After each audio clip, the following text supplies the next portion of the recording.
میوانه پروفسور دکتر شیخ جبار کو در هبویت دیپ عبیدا و هر وسا پروفسوری کاریگار دکتر آزاد عبدالعزیز کو پانل ما دیتوبر بیتن دور رفورما میدیایی و رول نادان دین اکادمی هریما کردستانه. سنتا دوانوید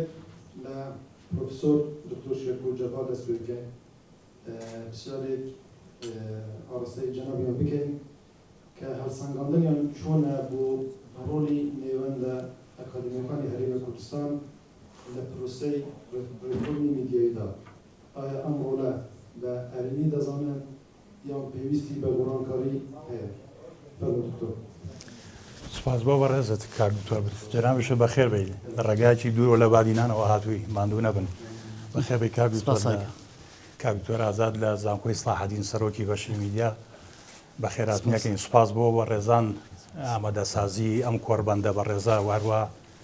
بەخاتنی میوانە بە ڕێزاناکەین بە هەر یەکسەر بۆ دەستی پێ بکەم بەڕاستی ئاراستەیەکی زۆر نەرێنیشە ئەگەر هەر تەماشای ئەم ئێڤێنتە زانستێ بکەی خۆیەوە ئەبینی کە ئەوەی کە لە خەمخۆری ئیڤێنتی میدیایی و بابەتی ڕاگەیاندنە لەم جۆرە هەڵسوڕاوە حەدەسانەیە دەرئەکەوێت بەڕاستی منەوە گلەیە ئاراستەی ڕێخەرانی ئەم ئێڤێنتاکەم چی وەکو بە ڕێزان سەرۆکایەتی زانکۆی سلێمانی و کاک دکتۆر شوان کە خاوەنی ئەم ئێڤێنتەن چکە ئێمە جوغزی بابەتەکەی ئێمەی مامۆسایانی میدیا و دەستەی ئەکادیمیانی میدیا و دامەزراوەکانی ڕاگەیاندنین بەڵام بەداخەو لێرە جگە لە کاک دکتۆر ئیسماعیل و لەواتچێ مامۆسابێکرد و کاک دکتۆر بەرەز بارۆز یەک مامۆسای ڕاگەیاندن لێرە نابینم وهروەها هیچ ڕێک دامەزراوەیەکی میدیایش لێرە نابینین بۆەوەی کەوەی کێمەمە بەسپانە بیخەینە ڕوو ئەینا ئەوە بۆ خۆی سەرەتایەکە یانی وەکو ڕەخنەیەکە گەل لێما وەرگرن ئەوەی تایبەتیش بێ بە ناوڕۆکی بابەتی ریفۆرمی میدیایی بەڕێزان من ئەمەوێ چمکێکی تەوەرە سەرەکیەکە باسکەم کە بیش پەیوەندی نێوان دەستەی ئەکادیمیانە لە زانکۆکان و هەروەها دامەزراوەکانی میدیایان دامەزراوەکانی ڕاگەیاندن ئەمە ئەکرێت لە ماوەی ساڵانێکی دوودێش قسە و باسێکی زۆری لەسەر کراوە تاکوی ئێستاکە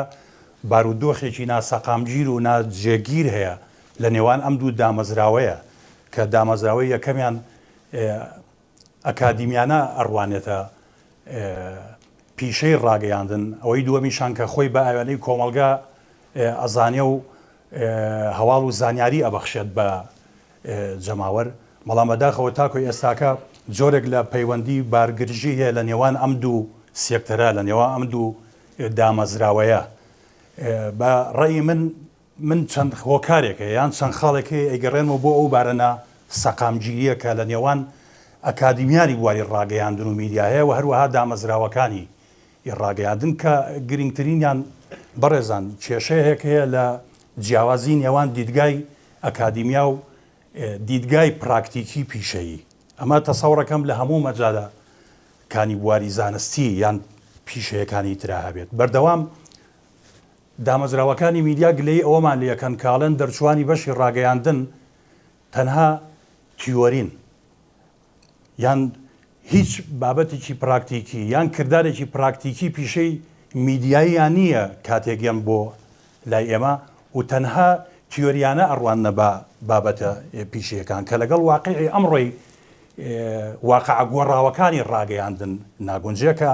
بەڕێی من ئەوە ینی حەقپێکدانێکە بە دامەزراوەکانی ڕاگەیاندن ئەوە یەکێکە لەو گرفتانەی کەی بەسمەوە بە خاڵی دووەم کاویش کەم و کوڕیمان هەیە لە پرۆگرامەکانی بەشە زانستیەکانی بەشی میدیا کە ناتوانێت هاوشانی لەگەڵ تەکنەلۆژیای سەردەمکە ئەو پرۆگرامانی کە ئەمڕۆ تاکۆی ئێستاکە لە هۆڵەکانی محازرات مامەسا بەڕێزەکان پێشکەشیەکەین بەڕاستی تا ئێستا توانیوە مواکەبەی ئەو سەردەمە دیجیتاڵیە بکەن کە ئێستاکە ئەگوزەریە کە ئێستاکە لە واقعی حاڵ دامەزراوەکانی ڕاگەیاندن پێویستیانەیە خاڵێکی تر بەڕێزان کە هەستی پێەکەین بەڕاستی بەداخەوە لە ماوەی ئەم 30 ساڵەی ڕابردووە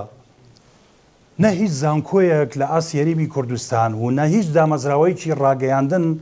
مبادرە یان دەست پێشخەریان نەکردووە لە پرۆتۆکۆلێکی با بڵێن دامەزراوەیی هەمیشەیی لە نێوان بەشەکانی ڕاگەیاندن و دامەزراوەکانی ڕاگەیاندن بۆ لەبەرچی یان لە پێناوچی بۆ ئەوەی بەردەوام معریفە و زانین لەلایەن بەشەکانی ڕاگەیاندن ئاراستەی ئەو دامەزراوە میدیانە بکرێت و هەروەها بە پێچەوانەیشەوە خوێندکارانی بەشەکانی ڕاگەیاندن لە بواری عملی و کردارەکی لە فێڵدی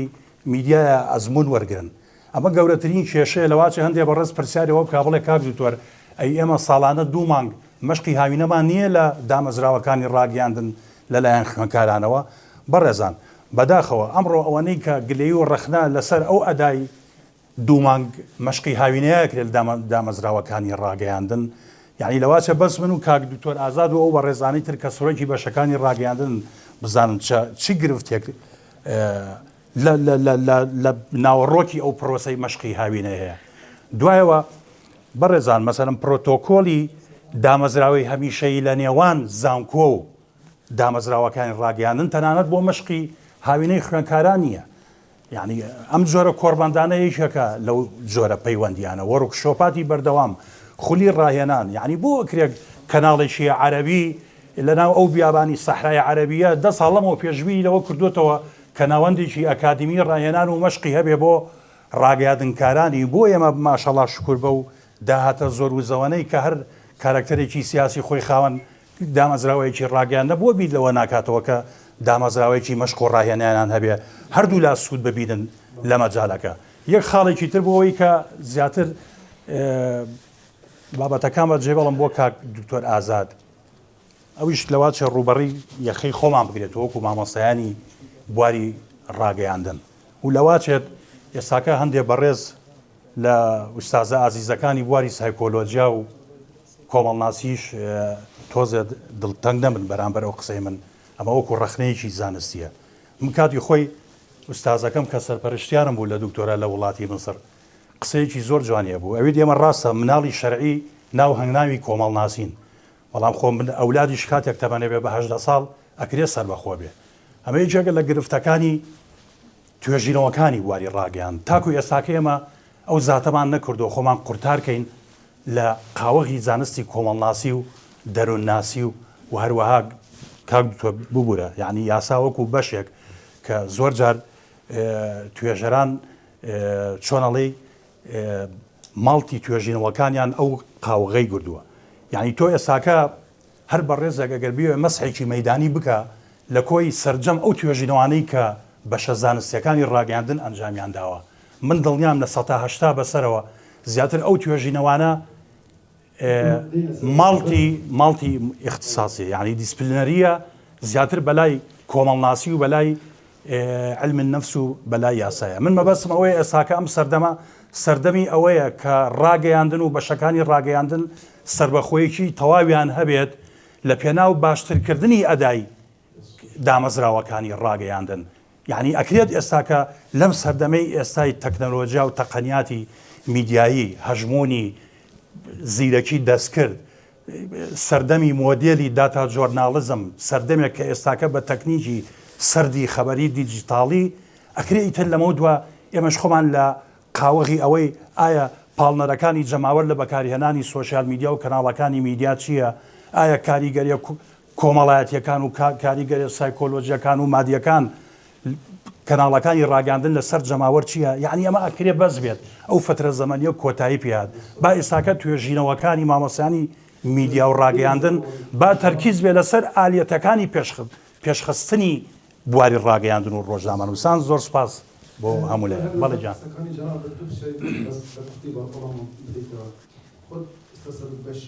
يعني كير جري لا يوكلوا أبونا من كبريوندي خطأ وكو بش لكن تزكان رجعندين به حزب كان يعني قد شيء أو ولا ندا لون بابد بسي مشكلة هاي نتكلم بس كنت بتوقع بس مثلا تازا يعني جوران كري للسيستمي مشكلة هاي ناكل أجل تكتب ولا ممكن خۆی بەڕاستی یەک گرفتێک هەبوو لەواچە من بە پەلەکردن لە بیرم چوو بێ بەسەرم تێپەڕووی بێ بەڕێزان یعنی بە تەبیعەتی حاڵ دامەزراوەکانی ڕاگەیاندن لەگەڵ موئەسسەسەیەکی وەکو زانکۆی ئەگەر جۆرێک لە بارگرژی و ناساقامگیری پەیوەندی هەبێت لەواتە من بە حاڵەتێکی تەبیعی بزانم بۆ لەبەرەوەیان مەرجعیەتی ئەوان جیاوازە کاکە دوایەوە ئامانجی ئەوان جیاوازە ئێمە وەکو ناوەندێکی ئەکادمی ئالەتی فێرخوازی ئێمە بۆ خوێندکاران لەسەر ئەساسی بێلایەنی و ڕەخنەی زانستی و شیکاری زانستیە بەڵام هەموو دامەزراوەیەکی ڕاگەیاندن بەڕێزان خۆ شتێکی حاشا هەڵنەگرە یعنی یان خاوەنی مەرجعیکی سیاسیە بەرژیان بازرگانی کە ینی ئەم دوو ئیتجاها لەواتێ زۆر جار دژبەیەک بن ناکۆک بن جا لەبەرەوە هەمیشە یعنی با من باسی دوو کەیسی زیندوو بکەم لەسەر ئەو قسەی جەنابەت لە ماوەی 2 ساڵە دوو خوێنکاری خوێنی باڵامان لە ئاسی دکتۆرا و ماسەر تووشی گرفتی ناونیشانی زانستی و دووچاری ئەوە هاتن کەواز لە خوێندنەکەیان بێن لەبەر چی لەبەرەوەی ئەو سامپڵەی کە بووە وەرگرتنی داتا و زانیاری وەریان کردو بوو چەند کەناڵێکی بەڕێز بوون هاوکاریان نەکردن لە پێدانی داتا و زانیاری یعنی ئەمە گەورەترین کێشەیە تاکو ئێساکە بەداخەوە ئەم دوو ناوەندە سێکتەرە کە تەواوکەری یەکترین ئەو پردێکی هەماهەنگی ڕاستەقینە و شەراکەتی بنیادنەرانەیان نییە ئەمە یەکێکە لە گرفتەکان چکە ئەوان دائمە بە تێڕوانینێکی سیاسی و ئەڕوان بۆ بابەتەکان بەڵێ بەش قیاوینەوە ڕێنماییەکە ئالێتێکە لەلایەن وەزارەتی خوێنی باڵاوە حتمەنەوە دانراوە تایبەت نییە بە بەشی ڕاگەیانەکان تایبەتە بە هەموو بەشە زانستیەکانی تەواوی زانکۆکان یعنی تۆ لە ماوەی دوو مانگە خوێنکار بۆی هەیە مەشقی هاوینە ئەنجامدا جا هەر لەسەر ئەوەش بات خوا قسەیەکی خۆش بکەم لەسەر بابەتی مەشقی هاوینە ساڵ نییە خاوەنی دەستگایکی ڕاگەاندن تەلەفۆنەکە کاک دوکتۆر زەحمە نەبێ ئەگە بکرێ ئەوی خوێنکاری کەینەری بۆ لای ئێمە با تۆزیان نزیک بێ لە ئایدۆلۆجیا و هەواداری ئێمە ئەخر ئەمە گرفتە بەڕاستی بۆیە من دایمە ئاڵێم ینی ئەم پەیوەندیە ئەگەر بەم شێوەیەوە بەردەوام بێ تۆ ناتوانی باس لە ریفۆرم یان چاکسازی ڕاگەیاندنی کوردی بکەی بەو حاڵە زۆر سپاس پروگرام خواندن راستی دکه پروگرام خواندن ناوند اکونومی میدیایی دا گوهرین تکنولوژی میدیا گله لسرلچین پروگرام خواندن الهرم کردستان تایبتی بشکل میدیا چند شاین خوبون جنن گل وان گوهرین میدیایی زۆر سپاس بۆ زانکۆی سلێمانی و هەروە ڕێکخراوی جەبک دەکەن کە بۆ ڕێخستنی ئەم کۆربەندە و بانگێشکردنی ئێمە بۆی بتوانێت ڕاوبوچوونی خۆمان لەسەر ئەو ڕیفۆرمی میدیایی بخەینە ڕوو پرسیارەکە بەڕاستی زۆر گرنگە ئێمە بۆ ماوەی وەک من لەوانە بتوانم وەکو زانکۆی سەلاحەدین بەشی ڕاگەاندن قسە بکەم بەڕاستی بەشی خۆم بەپێی ئەو 2-3 ساڵە بەڕاستی ئێمە وەکو بەشی ڕاگەاندن لە زانکۆی سەلاحەدین دوو جار گۆڕانکاریمان کردووە لە پرۆگرامەکان ئەوەش لەبەر ئەوە یەک بۆ ئەی خۆمان بگونجێنین لەگەل گەشتسەندن و بەرەپێچوونی تەکنۆلۆژیا دووش بازاری کار لە بۆ قوتابی بەڕاستی بۆی هەوڵمانداوە گۆڕانکاری لە بابەتەکان بکەین و گۆڕانکاریش هەتا لە بابەتە پراکتیکەکان زیاد بکەین بەڕاستی چکە ئێستا سەردەمی پراکتیکیە نەک تیۆری ڕاستە گرنگە بەڵام ئەوەی کە زۆر گرنگە و دەستگا میدیاکانیش پێویستیان پێ و بازاری کار قوتابی دەتوانی کارەکانی خۆی ینی جێگای بۆ خۆ بکاتەوە بابەتی پراکتیکینە بووە وەکو بەش ئێمە توانیمان دووجار گۆڕانکاری بکەن هەتا لە پرۆسەی بۆلۆنیاش پارەکە ئێمە توانیمان لەوێش گۆڕانکاری بکەین لە تەواوی بابەتەکان بەڕاستی ئەم ساڵیش و زانکۆی سەلاحەدین داوای لە ئێمە کرد بەڕاستی بابەتێکی دیکە زیادکەن ئەگەر چی ئێمە لە پرۆگرامەکانی خۆمان زیاد کردبوو بەڵام فەرزیان کرد کە پێویستە وانەیەک بە ناوی ژیری دەستکرد کە لەسەر جەم بەشەکانی سەر بە زانکۆی سەلاحەدین ئەو وانە ئیجباری دەکرێتن و وەکو بابەتێکی کوردناسی بوو نمونە یاخۆت کۆمپیوتەر بخوێنرێتن بۆیە ئێمە هەوڵمانداوە خۆمان بگونجێنی لەگەل سەردەم لەگەل پێچوونی تەکنۆلۆژیا بۆی بتوانین کەش و هەوایەک هەم بۆ قوتابی دروستکەین هەم بۆ ئەو قوتابیە بتوانێتین بازاڕی کار بۆ خۆی بدۆزێتەوە کاتێک کە بچێتە دەستگایەکی میدیایی بتوانێت لەوێ پێویستی بە ڕاهێنان و بابەتی دیکە نیە لەبەرەوە ئێمە ئەستودیۆمان هەیە ئەستودیۆ دەنگیمان هەیە و بە شێوازێکی باش قوتابیەکانی خۆمان ڕادێنین بەڵام من ناتوانم لە جیاتی بەشەکانی دیکە بەڕاستی قسە بکەم.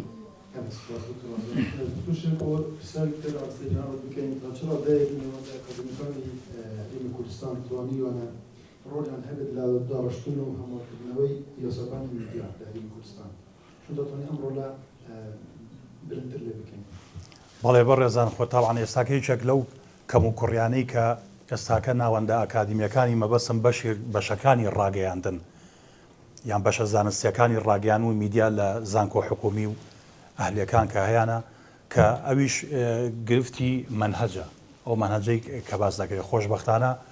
ئەم ساڵ بەدەستی پێشخەری بەشی تەکنیکی میدیای زانکۆی پۆلیتەکنیکی هەولێر مؤتەمەرێک کۆنفرانسێکی زانستی ڕێکە خرێ لە مانگی هەشت بۆ برەودان بە پرۆگرامەکانی خوێندنی میدیایی لە هەرسێ بەشە زانستیەکەی دۆک و سلێمانی و هەولێری زانکۆی پۆلیتەکنیکی سلێمانی کە من ئاواتەخوازم هەر دوو بەشەکەی ڕاگەیاندنی ئادابی جامیعی زانکۆی سڵاحەدین و بەشی ڕاگەیاندنی زانستە مرۆڤایەتیەکانی زانکۆی سلێمانی بگەن بۆ هەماهەنگیە کە بکرێ بەڕاستی ئێستاکە کاتی ئەوە هاتووەکو باسم کرد پرۆگرامەکانی خوێندنی میدیایی ئێستاکە بەو پەڕی ڕاشکانەوە لەم بەڕێزان تووشی دۆگمایی بوون یعنی تووشی ئیفلیجی بۆ دۆگمایەکی زۆر ڕادەبەدەر بوون کە ناتوانن لەگەڵ بازاری هەلی کاری میدیایە بگونجێ ئەگەر نازانم ئێستاکە چەند خوێنکاری میدیای بەڕێز یان ڕاگەیاندن ئەلێرەیە ئەمە یعنی ڕاستیکی حاشە هەڵنەگرە چی وەکو ئێمە وەکو مامۆستایان چ وەکو خوێنکاران پرۆگرامی ئەمڕۆی خوێندنی میدیایی لەگەڵ بازاری کاری میدیایە ناگونجێ یعنی وەکو پێشووتر ئاماژەم پێدا ئێستاکە ئەکرێت تەکنیکی میدیا یان ئاراستەی زانستی میدیا و کۆمەنیکیشن ڕوتێکی سربەخۆی خۆی ببینێ خۆی قورتارکە لەو بەشەی کە تێکەڵ بوو لەگەڵ کۆمەڵناسی و لەگەڵ سایکۆلۆژیە سەردەمانێک کاتێک کە تیۆرە زانەکانی بواری کۆمەڵناسی و دەروونناسان تیۆرەیان داناوە بۆ کاریگەریەکانی دەستگاکانی ڕاگەیاندن لەسەر جەماوەر ئەو بەڕێزانە کە میراتگەلێکی تیۆری زۆر باشیان بۆ بەجێهێشتوین کامڕۆ ئێمە وەکو مامۆسانی ڕاگەیاندن ئیشی لە کاری لەسەر دەکەین زیاتر ئاراستەی سایکۆلۆجی و کۆمەڵایەتی جەماوەرە بەڵام ئەمڕۆ گرفتەکەی ئێمە وەکو بەشەکانی میدیا و ڕاگەیاندن ئەوەی ئەمانەوێ ئاراستەیەک بە توێژینەوەی ڕاگەیاندن و میدیا بڕەخسێنین کە چۆن ئەدای تەکنیکی کاری ڕۆژنامەنووسی باشتر بکات یعنی باز زیاتر لەوە دەربچین توێژینەوە تایبەت بکەین بە پاڵنەرەکانی بەکارهێنانی جەماوەر لە ئامرازەکانی تەکنیکی میدیا ئێستاکە کاتی ئەوە هاتووە باسەوە بکەین کە دام و دەستگاکانی ڕاگەیاندن چ جۆرە تەکنەلۆجیایەکی میدیایی برە و پێ بدات لە خزمەت جەماوەری بینەر و بیسەر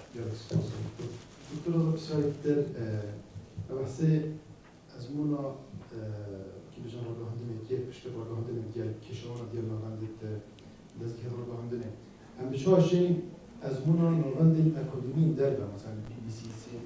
يعني أول ما حددونا بين النف ما حدد خدا مش كده كده ولا حدد نفاي جوابي وش حتى أنا كمان مثلا ما طلعت كنا فريق أنا تقريبا دورنا كنا إشكاليات شنو والله زور سپاس بۆ پرسیارە ئێمە زانکۆی من باسی زانکۆی سەلاحەدین دەکەم بەڕاستی زانکۆی سەلاحەدین ئەمە 2 ساڵە ئەو دەست پێشخەریەی کردووە کە ناردنی هەم مامۆستا هەم قوتابی بۆ دەرەوە بۆ هەتا بۆ مەشقیاوینەش بەڕاستی پارەکە 25 تەڵابە لە وڵاتانی عەرەبی و دەرەوە هاتوونە زانکۆی سەلاحەدین بۆ وای مانگێک لێرە ماونەتەوە و لە بابەتی جوراوجور لە تەخەسوسی جوراوجور پسپۆری جوراوجۆر وانەیان خوێندووە و توانیویانە بۆ مایەک مانگ لێرە ببینەوە بە زانیاری پڕەوە و بگەڕێنە بۆ وڵاتی خۆیان بە شادی ئەوەش گرنگی میدیاکانی وڵاتانە گرنگی زۆر بە بابەتانە هەتا سەفارەتەکانیش گرنگیان بە بابەتاناندا ئەم ساڵیش خۆشبەختانە ڕاستی زانکۆی سەلاحەدین لەو ماوەی کۆبوونەیەک ماکرد لەگەر سەرۆکاتی زانکۆی سەلاحەدین 25 قوتابی ئێمە ڕەوانەی وڵاتی دەرەوە دەکەی لەگەل هەندێک مامۆستاش بۆ ئەوەی یەک مانگ لەوێ بمێننەوە مەشقی هاوین لەوێ ئەنجام بدەن و لەگەل بەڵێ محیط بسیار بۆ دکتۆر شێرکۆ دکتۆر شێرکۆ ئەوەندەی میدیا لە هەرێمی کوردستان بەڵکێ داوات ڕۆلی نێوەندە ئەکادمیەکان لە دەڕاشتنی ئەم ئەنجەدا چون دەبێت وڵا جا ئەگەر من بەڕاشکاوانە وەڵامی ئەو پرسیاری بەڕێز دەمەوە ئەگەر بە نەمەتی حاڵی حازر بڕوا من هیچ گەشتبی نیم بە ئایندەی چاکسازی یان ریفۆرم لە مەجای ڕاگەیاندنی کوردیە ئەگەر بێت و تاکوی ئێستاکە ئەو بۆشایە یان ئەو غیابە لە نێوان پەیوەندی نێوان دامەزراوە ئەکادمیەکانی سەر بە زانکۆکان و دامەزراوەکانی ڕاگەیاندن ئەگەر پتە نەکرێ ئەمیش پەیوەستە بە ڕێکەوتن نامەی هەمیشەیی ڕێکخراو یان پرۆتۆکۆلی درێژخایەن دوو پێداچوونەوە بە پرۆگرامەکانی خوێندنی میدیایی لە هەر چوار مەرحەلەکەی با بڵێن بەشەکانی تەکنیکی میدیا و بەشەکانی ڕاگەیاندن ئەم دوو خاڵە من بە ئێستاکە بە چۆنەڵێ دەست پێشخەریەکی ئانی و حالی ئەزانم بۆ ئەوەی کە کار بکرێ بۆ ئەوەی لە بواری کاری میدیایی